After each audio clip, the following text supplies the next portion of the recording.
तो चलिए शुरू करते हैं। महंगाई है कि नहीं मोदी राज में? है एक सेकेंड, महंगाई है, मैं बताती हूँ महंगाई है, महंगाई, मगर अगर मोदी राज में महंगाई है और अगर आप इसको इकोनॉमिक साइज देखो ना तो बाकी देशों से कम है। अच्छा, कम से कौन कौन? मैं बताती हूँ, पड़ोसी देश अपना पाकिस्तान, इसमें मैं आपको ना एक सेकेंड मैं आपको यूएस तक कंपेयर करूंगी, सर, मैं आपको यूएस तक कंपेयर करूंगी, रुको। मैं पाकिस्तान में लौकी जैसी सब्जी 300 रुपए किलो है, 300 रुपए किलो, और वो आज से 3 महीने पहले थी, ठीक है।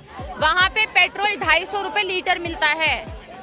दूसरी चीज, यूएस, मैं आप चाइना पे भी आऊंगी। यूएस जैसा देश है जो बहुत जिसको लोग बहुत ज्यादा सोचते हैं कि हम यूएस में जाके बसेंगे। यूएस में 10 साल में 3 बार इन्फ्लेशन आ चुका है। यूके दूसरी बार इन्फ्लेशन क्राइसिस पे है। कॉस्ट ऑफ लिविंग यूके में बहुत ज्यादा है। न्यूजीलैंड में कॉस्ट ऑफ लिविंग बहुत ज्यादा है, ठीक है। दूसरा, चाइना में कॉस्ट ऑफ लिविंग क्यों नहीं है, चाइना में महंगाई क्यों नहीं है? क्योंकि चाइना के सारे सॉफ्टवेयर्स, सारे एप्लीकेशंस वो इनबिल्ड हैं। वो कोई भी सॉफ्टवेयर, कोई भी एप्लीकेशन बाहर के देश से इंपोर्ट नहीं करती है, वो सब कुछ अपना देश बोलेंगे। नहीं, बांग्लादेश की करेंसी से तुम पाकिस्तान से कंपेयर कर रहे हो तो बांग्लादेश से भी कंपेयर करो। बांग्लादेश की करेंसी डॉलर के मुकाबले कहाँ और इंडिया की करेंसी डॉलर के मुकाबले कहाँ है? किसी भी दुनिया में मेजरमेंट के लिए जो मानक है, जैसे समय का मानक सेकंड है, ऐसी पूरी दुनिया में करेंसी का मानक डॉलर है। तो अभी मजा आएगा ना भिड़ो। ये बताओ 2014 के पहले कितने रुपए का $1 था और 2014 के बाद कितने रुपए का $1 है? और बांग्लादेश के कितने रुपए का $1 था 2014 के पहले और अभी 2023 में बांग्लादेश के कितने रुपए का $1 है? ठीक है, कंपैरिजन करोगे तो उस देश से करो जिसकी औकात कल नहीं थी। पाकिस्तान की ना भैया आज से 50 साल जब आज़ादी हासिल हुई थी उस टाइम पे बराबरी थी, लेकिन आज़ादी के 5 साल बाद ही पाकिस्तान बुरी तरह बिछड़ चुका था। पाकिस्तान की तो कैपेसिटी थी ही नहीं।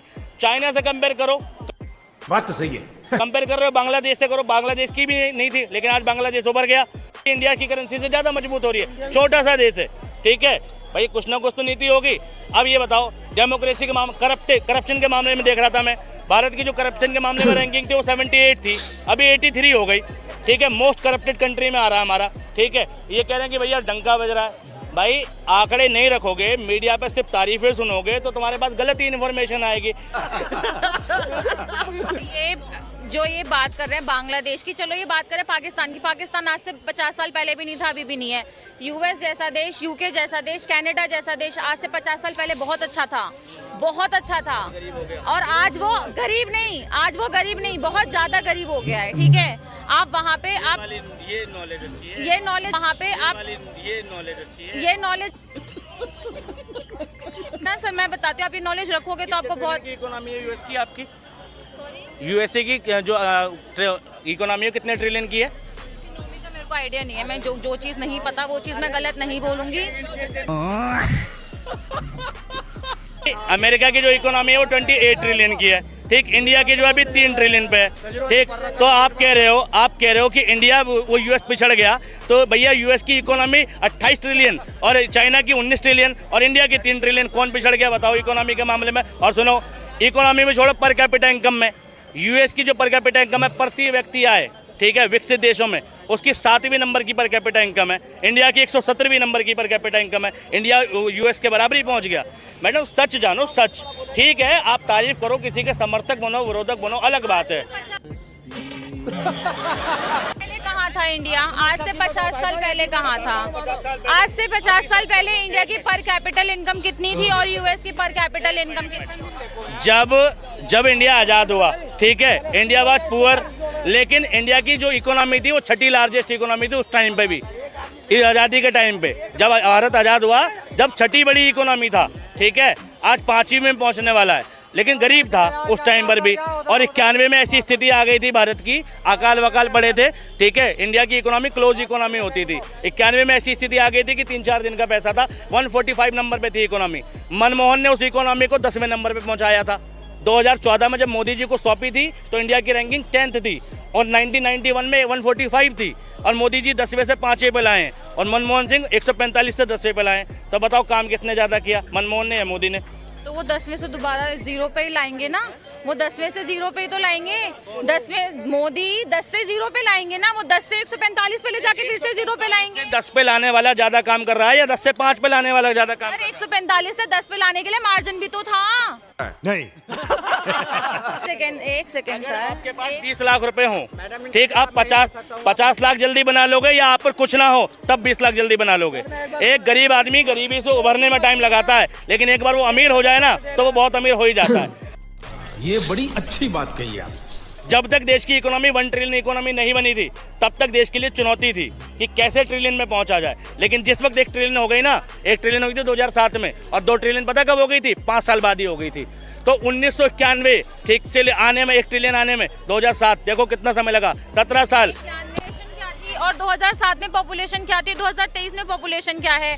1991 में सुनिए 1900 आप 145 से 10वें नंबर पे लाने की बात कर रहे हो। 145 से 10वें नंबर पे लाए, 145 से 10वें नंबर पे लाने के लिए उनके पास टाइम था, उनके पास मार्जिन था कि वो 145 से 10 पे ला सकते हैं। वो 10 से 5 पर लेकर आए ना, अब 5 से 0 1 पे भी लेकर आएंगे। अब ऐसा तो नहीं कर सकते ना कि दिखाने के लिए वो पहले 5 नंबर से 25 नंबर पे लेके जाएं, फिर वापस से 5 नंबर पे लेकर आएं, फिर 1 पे लेके जाएं। वो चीज़ तो पॉसिबल नहीं है। मैं कह रहा हूँ अगर पॉपुलेशन बढ़ रही है तो मैन पावर भी तो बढ़ी है ना, उस हिसाब से पॉपुलेशन बढ़ी है तो इंसान भाई देश में काम कार्य करने की क्षमता बढ़ी है, विदेश में जाने वाले लोगों की संख्या बढ़ी है, और विदेश में अगर लोग गए हैं तो शुद्ध कारक आय बढ़ी है, NFI बढ़ा है, net factor income from abroad बढ़ा है। भाई जितनी ज़्यादा पॉपुलेशन होगी उतनी ज़्यादा पॉपुलेशन काम करेगी, पॉपुलेशन काम करेगी तो इकोनॉमी में तरक्की होगी। तो भैया ये तो मोदी जी के लिए प्लस पॉइंट मिला, आबादी बढ़ गई तो घटा थोड़ी है इकोनॉमी के मामले में। और अरे बाप रे, ये तो धोती खोल रहा है। 91 में और 2014 में जब छोड़ के गए थे तो 120 करोड़ आबादी थी, 120-125 करोड़ आबादी थी, ठीक। 2001 में जब जनगणना हुई थी उस टाइम पे 100 करोड़ के आसपास, 103 करोड़ 104 करोड़ आबादी थी। 91 में 80 करोड़ के आसपास थी, ठीक है। तो जनसंख्या विस्फोट तो उस हिसाब से हुआ ही नहीं मोदी जी के आने के बाद, जिस हिसाब से पिछली सरकारों ने झेला। आज़ादी के टाइम पे भारत की आबादी जो थी वो लगभग 25-26 करोड़ हुआ करती थी, लेकिन उसके बाद जो ड्रास्टिक चेंज आया, भैया देखो कहाँ 25-26 करोड़, वहाँ 100 करोड़। मतलब कांग्रेस 25 से 100 करोड़ होने पर भी जवाबदेही थी उसकी कि भाई हम कैसे महंगाई कंट्रोल करेंगे, और इसकी आबादी, इस बंदे की आबादी 100 से 130 करोड़ होने के बाद भी तय नहीं हो रही।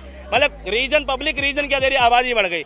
अरे सरकार क्या घंटा करने के लिए चुनते हैं हम? अब बोल, मेरा मुंह से निकल गई, मेरी जबान टूट गई यार।